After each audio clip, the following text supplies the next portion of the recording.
ஆண்டவராகிய இயேசு கிறிஸ்துவின் விலையேறப்பெற்ற நாமத்தினாலே உங்கள் யாவருக்கும் என் அன்பின் ஸ்தோத்திரத்தை இந்த காலை வெளியில் உங்களுக்கு தெரியப்படுத்துகிறேன். கலாத்தியருக்கு எழுதின நிருபம் 4ஆம் அதிகாரம் 28வது வசனத்திலே இவ்வாறாக வாசிக்கின்றோம். சகோதரரே, நாம் ஈசாக்கைப் போல வாக்குத்தத்தத்து பிள்ளைகளாய் இருக்கிறோம் என்று சொல்லி பார்க்கிறோம்.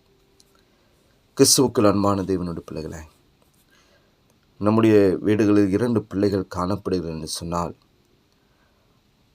அந்த 2 சிறு பிள்ளைகள் ஒரு பொருளுக்காக சண்டையிடுகிறதான பொழுது பெற்றோர்களாய் காணப்படுகிற நாம் என்ன செய்வோம்? அந்த பொருள் யாருடையது என்று சொல்லி கேட்போம், அல்லது யார் அந்த பொருளுக்கு உரிமையாளர்கள், சொந்தக்காரர்கள் என்று சொல்லி அறிந்து அது யாருடையது என்று அறிந்து அந்த பொருளை அதற்கு உரிய அந்த பிள்ளையிடம் கொடுத்து மற்ற பிள்ளையை சமாதானம் செய்கிறவர்களாய் காணப்படுவோம்.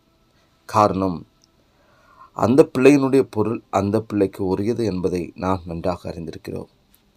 இது போலவே தான் நாமும் வாக்குத்தத்தத்தினுடைய பிள்ளைகளாகி காணப்படுகிறோம். நமக்கு எல்லா சுதந்திரமும் ஒருமையும் உண்டு என்பதை இங்கே அப்போஸ்தலன் பவுல் கலாத்தியருக்கு புரிய வைக்க அவர் முயற்சி செய்கிறார். ஆபிரகாமுடைய வாழ்க்கையை ஒப்பிட்டு இங்கே சொல்லுகிறார். அடிமையானவளிடத்தில் பிறந்த பிள்ளையொன்று, மற்றது தேவனுடைய வாக்குத்தத்தத்தின் பிறந்த பிள்ளையாய் காணப்பட்ட ஈசாக்கு. அடிமையானவளிடத்தில் பிறந்தவன் மாம்சத்தின்படி பிறந்தான், சுயாதீனமுள்ளவளிடத்தில் பிறந்தவனோ வாக்குத்தத்தத்தின்படி பிறந்தவனாய் காணப்பட்டான். ஆகார் என்பவள் சீனாய் மலையில் சீனாய் மலையில் ஏற்பாடு என்கிறார்கள். அதாவது சீனாய் மலையில் தான் இஸ்ரவேலருக்கு முதலாவது 10 கட்டளைகளும் அதைத் தொடர்ந்து நியாயப்பிரமாண சட்டங்களும் கொடுக்கப்பட்டது.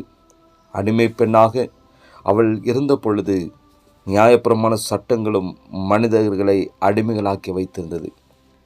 ஆனால் இந்த சுயாதீனமுள்ள சாராயின் இடத்தில் பிறந்த பிள்ளை ஈசாக்கு தேவனுடைய வாக்குத்தத்தத்தின்படி எப்படி வந்து பிறந்தாரோ அதுபோலவே நாமும் கிறிஸ்துவினால் மீட்கப்பட்டவர்களாக வாக்குத்தத்தத்தின் பிள்ளைகளாய் காணப்படுகிறோம்.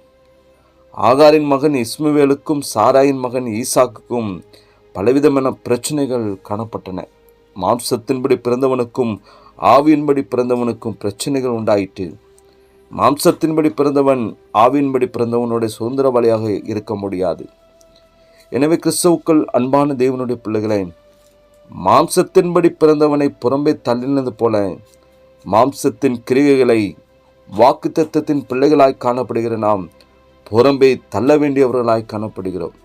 இனி மாம்சத்தின் பிள்ளைகளாக நாம் காணப்படாமல் வாக்குத்தத்தத்தின்படி ஒரு உரிமையுள்ள பிள்ளைகளாக நாட்களை வாழும்படியாக தான் நாம் அழைக்கப்பட்டிருக்கிறோம்.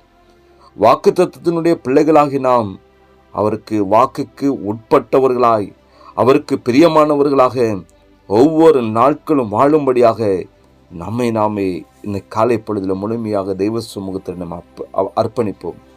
கலாத்தியர் 4:31 வசனத்தில் வாசிக்கணும். இப்படி இருக்க சகோதரரே, நாம் அடிமையானவளுக்கு பிள்ளையாயிராமல் சுயாதீனம் உள்ளவளுக்கே பிள்ளையாயிருக்கிறோம் என்று சொல்லி வேதவசனம் சொல்லுகிறபடினாலே நாம் ஒவ்வொருவரும் வாக்குத்தத்தத்தின் பிள்ளைகளாய் காணப்படுகிறோம். தாயின் கற்பத்தில் உருவாவதற்கு முன்பதாகவே நம்மை தெரிந்து கொண்ட தேவன், நம்மை பேர் சொல்லி அழைத்த தேவன், நாட்கள் நம் ஒவ்வொருவரும் கர்த்தர் நமக்கு வாக்குத்தத்தத்தை தந்து அவருடைய பிள்ளைகளாய் அவருடைய வெளியேறப்பட்ட இரத்தத்தை சிந்து அப்பா பிதாவின் அழைக்கத்தக்கதான புத்திர சுவிகாரத்தின் ஆவியை தந்து நாட்களை அவரை நாம் அழைக்கும்படியான அப்படிப்பட்ட ஒரு வாக்குத்தத்தின் பிள்ளைகளாக நாம் நாட்கள் அழைக்கப்பட்டிருக்கிறபடியால் அதை அறிந்தவர்களாய் உணர்ந்தவர்களாய் அவருடைய சித்தம் செய்வதற்கு தெய்வ சமூகத்தில் நம்மை பரிபூர்ணமாக நம்ம அர்ப்பணிப்போம். ஒவ்வொரு நாட்களும் அவருடைய நாம மகிமைக்கென்று வாழ்வோம். ஜெபிக்கலாமா? நேசிக்கிற அன்பின் நல்ல பிதாவே, தகப்பனே, ஆசீர்வதிக்கப்பட்ட அந்த காலை வேளைக்காய் ஸ்தோத்திரிக்கிறாப்பா. தகப்பனே, உம்முடைய வார்த்தையின்படி மீட்கப்பட்ட பிள்ளைகளாக நாங்கள் ஆண்டவரே, அப்பா, மீட்பருடைய பிள்ளை, உம்முடைய பிள்ளை என்ற உரிமைக்கு ஏற்றபடி ஒவ்வொரு நாட்களும் நாங்கள் உமக்கு பிரியமாய் வாழ தகப்பனே இந்த காலை பொழுதில் யாவருக்கும் அப்படிப்பட்ட கிருபையில் கொடுத்து கர்த்தர் வழிநடத்துவீராக. செவ்வையான பாதையில் வழிநடத்தும், உம்முடைய சித்தத்தின்படி வழிநடத்தும். இயேசுவின் நாமத்தில் ஜெபிக்கிற நல்ல பிதாவே, ஆமென், ஆமென்.